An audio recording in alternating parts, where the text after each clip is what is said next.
Today, we have 5 most disturbing cases of real found footage. Let's tap in. On January 8th, 2005, a man named Martin discovered a mysterious package in his mailbox. Confused, he brought it inside and opened it up. Inside the package was a single item, a videotape with no label or note to explain its contents.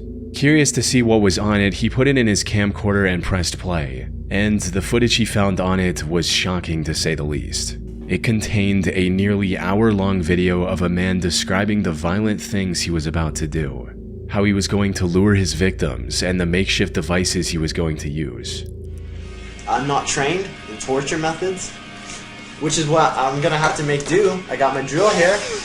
The reason why it's got this padding on it is just to try to silence it a bit because I'm in an apartment. I got gags, socks, got lots of duct tape.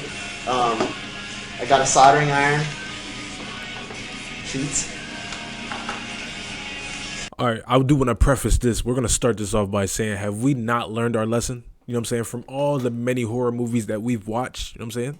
Have we not learned our lesson? We're not putting just random tapes that we find, you know what I'm saying, in our DVRs. We're not doing that. You know what I'm saying? If I was to have my own house, and like I know my house, if a tape was to fucking just pop up in my attic, pop up in anywhere of my house, I'm when I say I'm doing away with it with a swiftness, you wouldn't even know it, bro. We're not putting random shit in our DVR players. We're just not doing that. Rather crude implements, I think, can work wonders, especially if it's used in the right way. However, while the content itself was extremely grim, what disturbed Martin more was the fact that he personally knew the person on screen.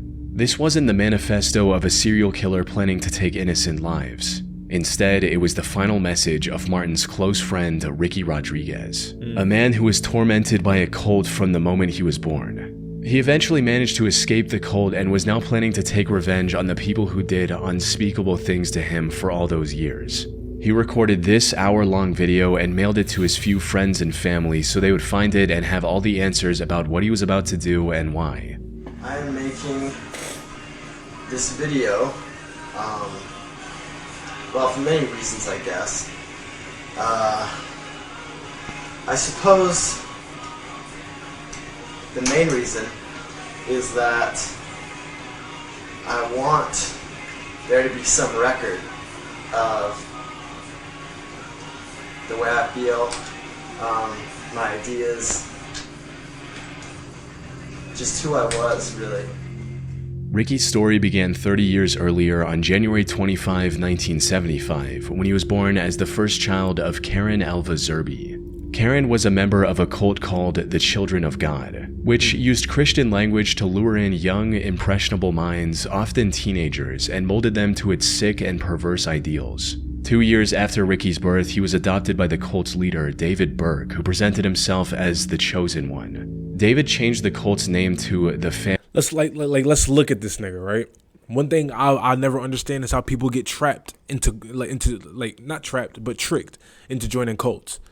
I look at a nigga like this right here, and I'm looking at him, and this don't look like a man that is, you know what I'm saying? He don't look trustworthy to me. This nigga don't look. He don't even look friendly. This is a scary individual for a face. You know what I'm saying? He looked like one of the fucking Titans. He looked like the what is it, the Beast? He looks like the Beast Titan. Terrifying shit. I'm not gonna lie, but it's like I can't sit here and just understand how people fall for shit like cults. They fall for, like, are you that lost in life that you just need something to lean on? Like, this is like a whole other conversation in terms of like finding like the Bible and finding God, finding religion, but at the same time, this isn't like following a religion. You're following a man who claims he's the closest thing to the religion. You know what I'm saying? I don't like cults. To me is always like the weirdest fucking shit.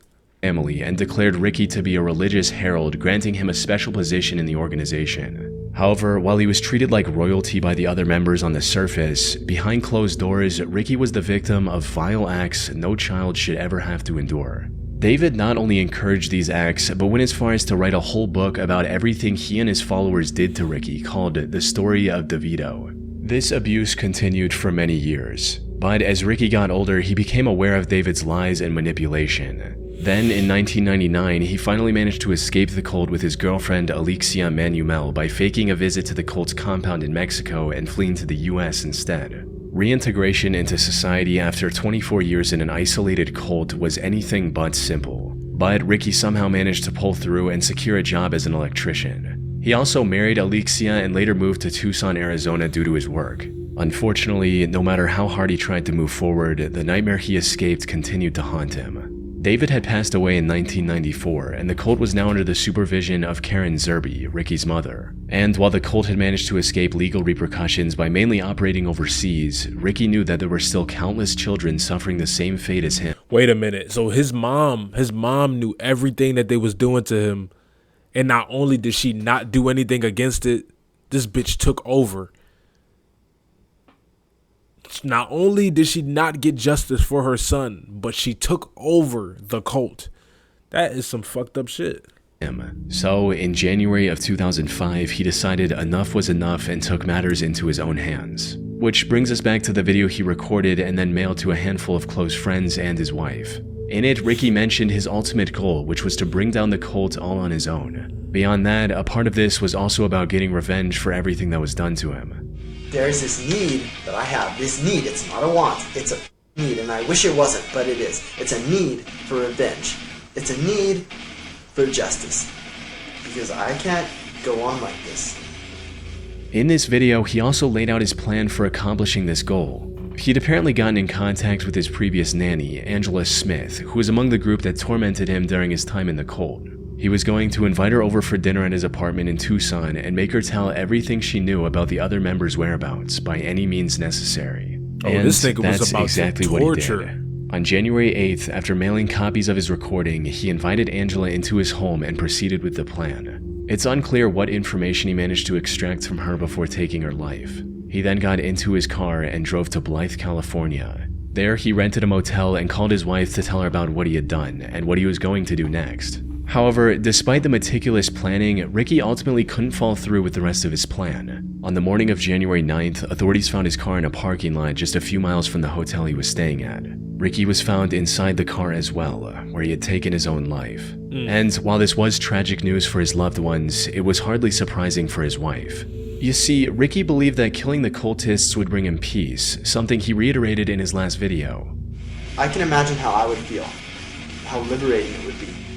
But that's not what happened. During his call with his wife, he confessed that despite his anger and resentment, killing Angela was the hardest thing he had ever done. Taking revenge didn't bring the comfort he was looking for. He couldn't bring himself to take any more lives and decided to end it all that night, leaving his friends and family with— And see, look, that just goes to show you right there. You know what I'm saying? No matter what you go through, no matter what you experience, sometimes people think the ultimate form of feeling like yourself or feeling good again is getting back. You don't have to get back. You don't have to get vengeance. You don't have to get retribution. Some people, they realize that they grow from the shit that they go through and then they move on. Some people, they can't. They try to get back. They try to get vengeance. They try to, you know what I'm saying, take actions to their own hand, but then you ultimately realize sometimes it's not going to change anything. You know what I'm saying? It's not going to fix anything. It's not going to fix the issues. It's not going to, you know what I'm saying, justify all the things that you experienced up until that moment. You can get back. You can, you know what I'm saying, take matters into your own hands, but this is a prime example of, right, like what I'm saying, the crash out don't even be feeling good. Maybe not even, for this guy, not even in a moment it didn't feel good, but for some people it feel good in a moment. But you know what I'm saying, at the end of the day, you're gonna have to sit with what you did. You're not gonna like that shit. You're not.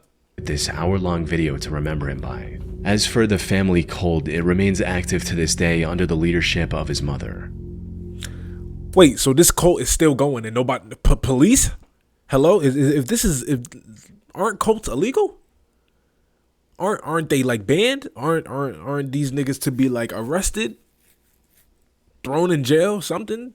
Like to this day, they're still, you know what I'm saying? I don't even know if it's proven. The dude in the video said they wrote a book about what they was doing to little Ricky. You know what I'm saying? So if they doing this to more kids, is there's nobody not looking into this? What the fuck? On October 4th, 2006, at approximately 6:15 a.m., the Barrie Police Department received a chilling call from a woman saying, "My children are dead," in a calm and quiet voice. The disconnect between her tone and the situation she was describing was extremely unsettling. When asked what happened, she replied, "I don't know, I don't remember." Police officers immediately rushed to the address she provided and knocked on the door of her apartment, bracing for what they might find. The door opened and they were greeted by 31-year-old Frances Elaine Campione. When the officers asked her about the children she mentioned on her call, she replied in the same disturbingly calm voice, stating, "Yes, they're dead. They're on my bed." As the officers entered the master bedroom, he saw the remains of two little girls, 3-year-old Serena and 19-month-old Sophia, lying on the bed. Both were dressed in clean clothes and were also wearing necklaces and earrings. However, their skin was starting to turn blue, suggesting they might have been deceased for quite some time. One of the officers also noticed a small bruise on Sophia's forehead, and that was it. There was nothing else in the room that could have explained their deaths. But as the investigators looked through Elaine's apartment, they found a camcorder with footage that explained everything. The recording started on a wholesome note, showing Elaine surprising Serena with a new bike on her 3rd birthday on August 8th. Hi Serena, it's August 8th, 2006. Happy birthday to you. Happy birthday. Would y'all think, right? You find the tapes, you know what I'm saying? Tape recordings of, I do not like how we paused this video. I'm not gonna lie. Hold up, before I rant, we gotta move forward a little bit. Birthday to you. All right, now her eyes is closed. Cool. So y'all would think, right? You find the belongings, whether it be a tape, whether it be like a video or something of a dead person, anybody involved, whether it be the murderer, the murderer's kids, in this case, the mom who she did something to her 2 daughters. We about to find out. But in this case, right? Would that shit be like technically like like you're looking at haunted stuff? Like, do you think that should like be haunted? You know what I'm saying? Like the souls of these little girls is gonna be forever in that tape because the tape shows what happens, kinda, right? Or is it just me? I don't know. But I'm thinking like shit like this, I wouldn't even want to look at it. I would get this eerie feeling like I'm not supposed to be watching this. Like I'm not. Happy birthday, Serena. Happy birthday to you. Serena's 3 today. Yay! Shall we go to the living room and see if you've got any birthday presents from the birthday fairies? Yes! Okay, let's go. This is so fucked up. Like kids are so innocent and sweet, bro. Like I don't know how people be doing this.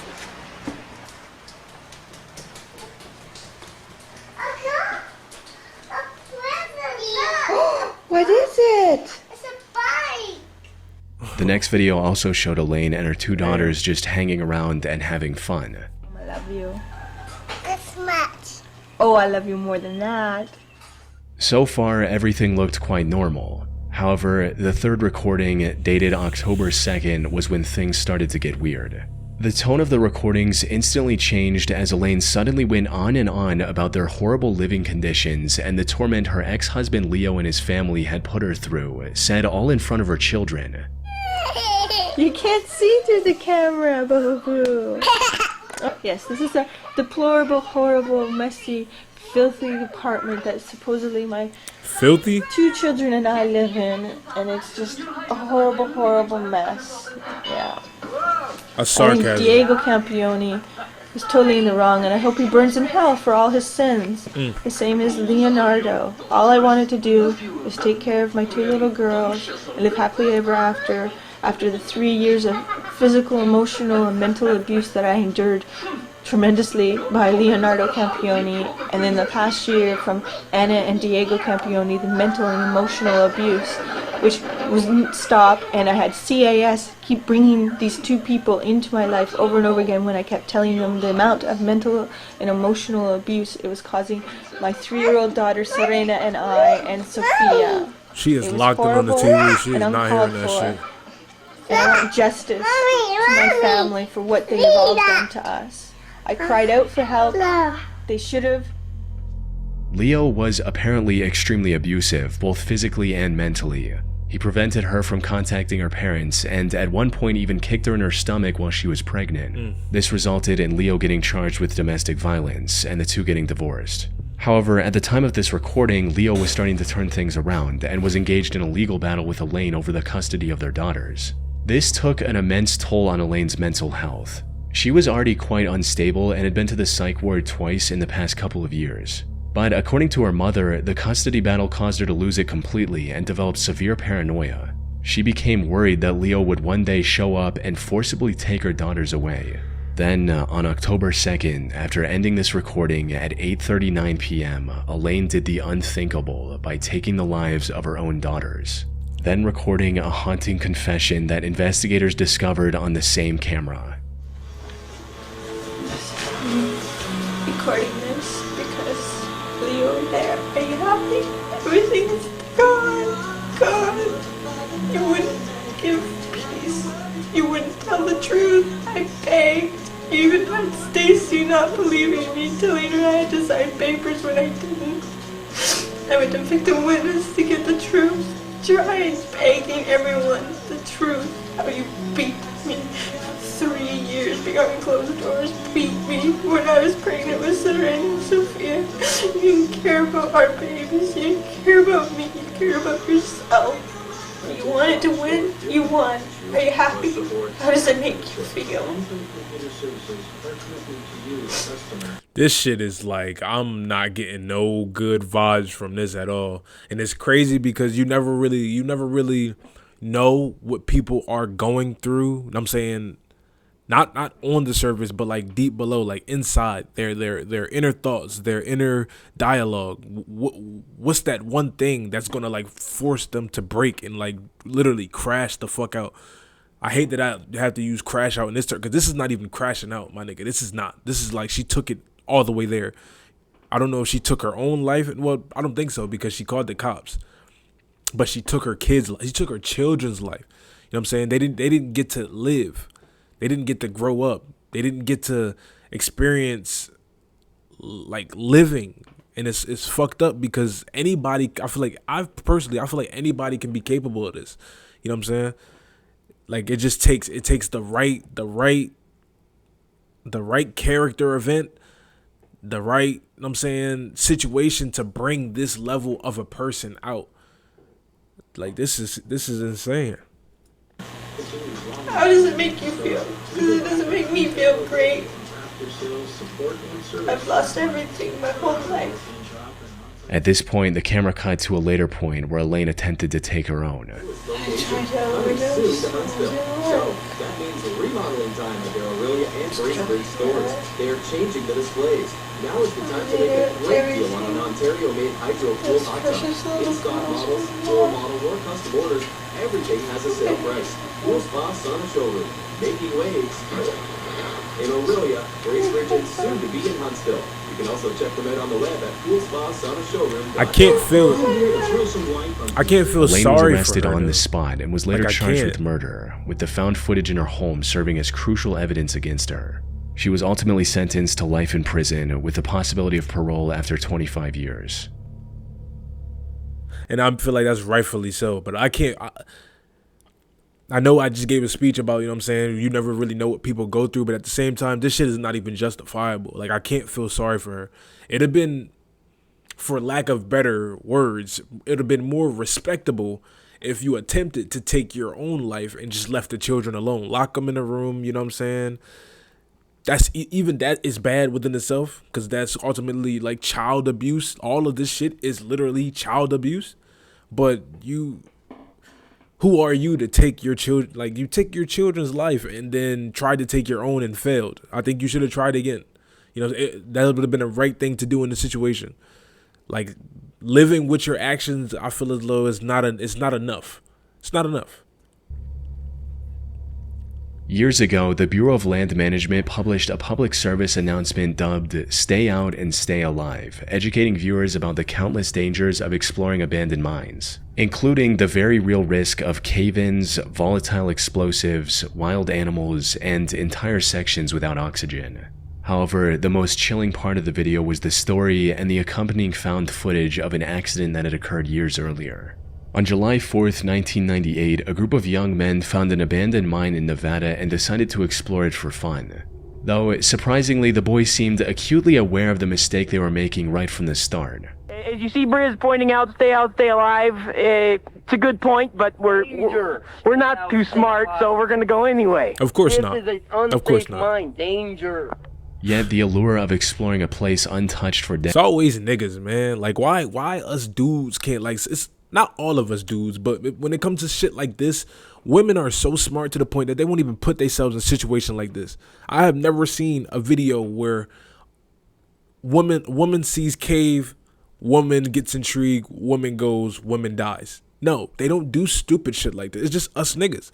It's guys. It's guys. We need to, like, be a little bit smarter, fellas. Just a tad bit smarter. Decades was too tempting for them to ignore. However, the deeper they went into the mine, the more dangerous it became, with the boys walking over sketchy wooden bridges to continue their journey. They even found signs of the mine caving in, but chose to ignore those signs just to venture deeper. If you look at all this, there's lots of rocks and stuff that have fallen from the ceiling, which indicates that probably not a good idea to be walking this way. And, well, they've already fallen, so they're not gonna fall again. Well, there's more to fall still. An important thing to keep in mind is that these weren't professionals with prior experience of safely exploring abandoned mines. This was just a group of boys looking to do something cool and film the adventure. A bunch They of could have dumbasses, easily literally. plunged to their deaths down a 1,000-foot mine shaft or gotten lost in the miles-long maze of tunnels, which started looking more and more likely as time went on. Yeah, we gotta remember where we're... Okay, we got out here. Who painted these X's in the cliff? Grant. What do they mean? Dead ends and stuff. Okay, they're all got an X on them. We can go this way. That one's got an X. So it's also got that. What does the diamond mean? Where's that go? Goes down. Along there. Ooh, that's not a little. Well, it'd be kind of hard if you slipped and fell. You could catch yourself before you actually fell down there. Not if panic set in and you scream like a little girl. Toxic gases and radioactive elements could have also caused serious health issues down the line, if not immediately. Fortunately, they somehow managed to avoid all of these dangers and make their way fairly deep into the mine. But then they came across something that could have ended all of their lives in one fell swoop. Got them pipes. Oh, wow. We have to climb that? Yeah, don't everybody get up. I got it. You're gonna be the lucky one to fall. This is going to America's Funniest when somebody falls. That's a good idea. Alrighty. Oh, that's the table. Don't touch I hope that. the ropes. While crossing a sketchy section of the mine, one of the boys noticed a rope dangling down from one of the wooden beams and immediately became curious about whatever was down there. It's down to the main shaft. Wow, so we're climbing down this rope. Yeah. How far down? How are we getting out of it? Climbing up it. I see. They had little rope climbing experience between them. However, they didn't let that stop them from accomplishing their desires. The guy named Adam decided to be the first one to descend, resulting in this. How far down does it go? All the way down to that ladder. See where it's going down? We're Like a good 30 feet. We're like gonna hook this I'll go camera. first. I am. About 300 feet. You don't like to break out. You don't like to... Put it like he's doing it in your man. Yeah. Older generations were dumb as shit, literally. You ever had that thought, like, we're so consumed by our phones today? The niggas back early 2000s, late 90s, late 80s, like, what did they do? Because they didn't have internet. They didn't have phones. This is the fucking answer to your question. They did stupid shit like this. This is the answer. I think now we're in a better position because our kids aren't out here just going to random fucking mines and trying to, these niggas are literally trying to do, I don't even know what they're trying to do. You just heard bro with the camera say, if one of you fall, you're going to America's Funniest Home Video. They're trying to get clips. Like, even back then, they're trying to get clips. I don't understand it, but going this deep into a mine, like, niggas are bored. They're bored. Down. Yeah. It's all like this. Is it off now? No, it's not. How am I gonna get this thing down there? Yeah, but how am I gonna get back up? I don't have. Hey, good. Give you my belt. Stretch on. Adam! Oh! Adam. Oh! Adam. Yes. Adam. Oh, God. Oh God, somebody help. Adam! The rope Adam chose to trust was completely worn and gave way shortly after putting his weight on it. This caused him to plunge 65 feet down a dark mine shaft and lose consciousness. Luckily, none of the damage he took on his way down was immediately lethal. He was still breathing. His friends were able to find an exit and contact the authorities, who eventually rescued Adam after an hours-long rescue mission. Ultimately, them escaping the mine without any casualties was nothing short of a miracle. The mine shaft could have easily been over 100 feet deep, or Adam could have just as easily hit his head on the surrounding wall. I thought this nigga got lost in an infinity black hole. Like, I didn't even hear a thud. Did y'all hear it? I didn't hear no thud. You know what I'm saying? I heard nothing that indicated that this nigga even made impact with the ground. I thought this nigga just was lost in the space-time continuum at this point. This is why you don't do dumb shit. This is why you don't lower yourself into pits of darkness and not knowing. You don't even know where you're going. Why are you doing this? Both of these scenarios would have resulted in his death. What's even worse is that the whole group could have gotten stranded in the shaft if the rope broke when the last person was going down. Literally. With no way to contact the outside world, the group would have likely died of starvation. Fortunately, they were able to walk away from this terrifying experience with just a few broken bones along with cuts and scratches. On the 25th of February 2022, the Perea Fuel Company hired maintenance workers to reopen one of the underwater pipes connecting their oil unloading dock and refinery. The operation team included 5 men: Christopher, Kazim, Yusuf, Rishi, and Faisal. They were going to use a pressurized habitat to inspect the pipe and make any necessary repairs. However, shortly after entering this habitat, all 5 men disappeared from the work site, leaving those on the surface to wonder what could have happened. It wasn't until rescuers found footage from a GoPro mounted to one of the divers' suits that the full truth came to light. The footage showed the men struggling to open the valve keeping the pipe shut, prompting Kazim to go get a wrench. He returned to the habitat and handed the wrench over to his co-workers. But then, a few seconds later, this happened.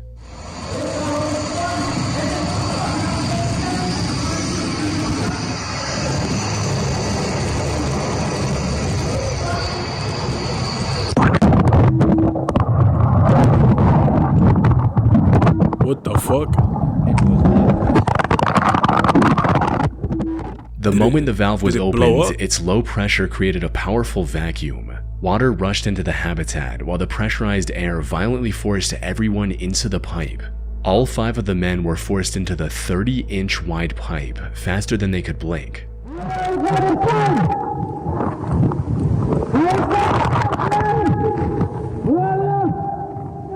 Nah.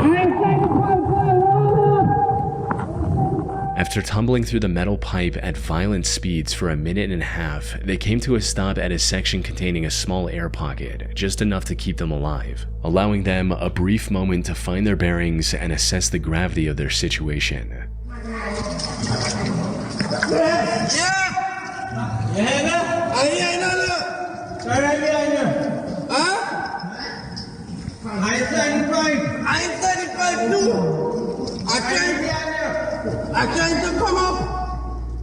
All of them were barely breathing, and one of them had also injured his leg. And while the air pocket was keeping them alive for the moment, it wasn't going to last very long. So, with no other option, the 2 men at the front, Christopher and Faisal, started moving forward in hopes of reaching the pipe's end and getting help for the other 3. But after making their way through several flooded sections, Faisal lost hope and refused to go any further. This left Christopher to continue alone, and ultimately reach the end of the pipe, where he was eventually pulled out by rescuers. Unfortunately, So the one nigga who, you know what I'm saying, did not admit defeat, did not, you know what I'm saying, did not quit. He wanted to live. He wanted to survive. That nigga ended up surviving. Right? Am I hearing that right? The same did not happen for his 4 co-workers. Days passed, and the rescue efforts were slim to none, eventually leaving the other 4 to die in that cramped metal tube. Oh my. The company's CEO later defended this decision, stating that a rescue mission would have only endangered more lives. The incident sparked widespread outrage and even forced the regional government to launch an inquiry into how such a disaster was allowed to happen in the first place. Do we not cut the pipe? But as is the case with countless similar incidents, nothing much came of it, despite the numerous hearings. The other 4 divers were left for dead. That said, the Trinidad government did announce a compensation of $1 million for each of their families, as well as Damn. Christopher in April 2025. No way. On April 28, 2000, 22-year-old Russian diving instructor Yuri Lipsky decided to reach the depths of the Blue Hole in Dahab, Egypt. This was a risky plan from the get-go, since the Blue Hole is widely regarded as the deadliest diving site in the world, with as many as 200 fatalities in recent years. To make matters worse, before his dive, Yuri asked a local technical diver to accompany him on his journey. All of them rejected him, since the preparations for this risky of a dive took as long as a week. Yet Yuri wanted to go in just 2 days, no matter what. Even after every instructor refused to support his plan, instead of backing out, Yuri made the worst mistake of his life and chose to go through with it alone. He started the dive around noon and quickly disappeared into the depths of the ocean. However, many hours passed and there was no sign of Yuri anywhere. His concerned mother enlisted the help of a local technical diver named Tariq Omar, who immediately set out to rescue her son. Unfortunately, by the time he found Yuri, it was already too late. Tariq discovered Yuri's lifeless body floating near the floor of the Blue Hole. The next day, he returned with the necessary equipment to bring Yuri's body back to the surface and got to work. But as he was about to take Yuri back, he noticed that Yuri's diving camera was lying nearby. So he grabbed that as well and began ascending. This camera had captured the final moments of Yuri in haunting detail.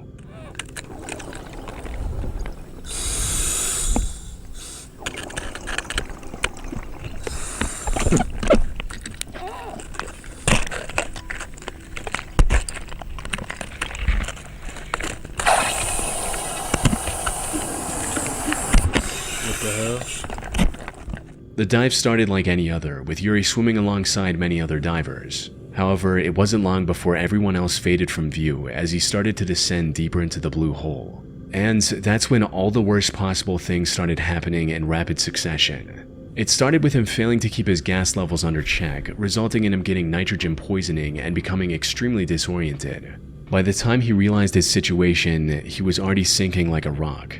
He started panicking and began inflating his buoyancy control device quickly to avoid sinking any further.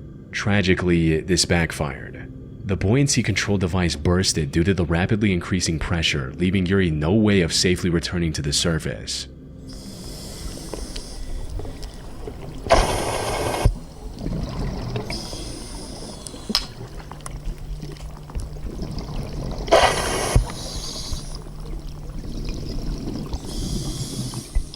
The increasing depth exacerbates the symptoms of nitrogen poisoning as well, and it wasn't long before his camera captured the horrific sounds of him struggling to breathe, ending with him sinking to the 377 feet or 115 meters deep sea floor and passing away.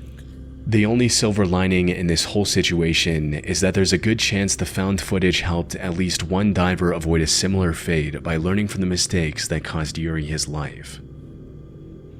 Yeah, what a way to go out, being the prime example. Like, literally, they gonna treat that nigga, this is what you don't do. You know what I'm saying?